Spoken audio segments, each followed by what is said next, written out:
বন্ধুরা, আজকে আমি তোমাদের সঙ্গে যে কেকের ডিজাইনটা শেয়ার করছি, এটা একটা পাইনাপেল ফ্লেভারের কেক। আর এই কেকের ডিজাইন, কালার পুরোটাই আমি আমার পছন্দ মতনই করেছি। কেননা যারা অর্ডার করেছিল তাদের কোনো ডিমান্ড ছিল না, তারা আমার পছন্দ মতনই করতে বলেছিল। আর তার জন্য আমি এটাতে পাইনাপেল ফ্লেভার আর ইয়েলো কালারের উপরে কেকটাকে কমপ্লিট করেছি। আর ক্রিমটাকে একটু অফ হোয়াইট করে নিয়েছিলাম ইয়েলো কালারটা দিয়ে, হালকা করে। তা আর এই কেকটা আমি পাইনাপেল ফ্লেভারে রেখেছি এই কারণেই যে ওরা যখনই আমার কাছে অর্ডার করে, আমাকে সবসময় ওরা ম্যাঙ্গো ফ্লেভারটাই অর্ডার করে। কারণ ওদের নাকি আমার এই ম্যাঙ্গো ফ্লেভারের কেকটা নাকি ওদের খুব পছন্দ হয়।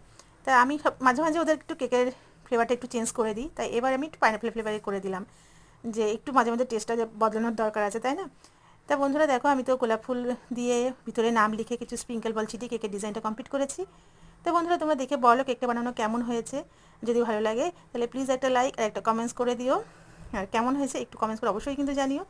তা যাই হোক, এই পর্যন্তই। তোমরা সকলে খুব খুব ভালো থেকো।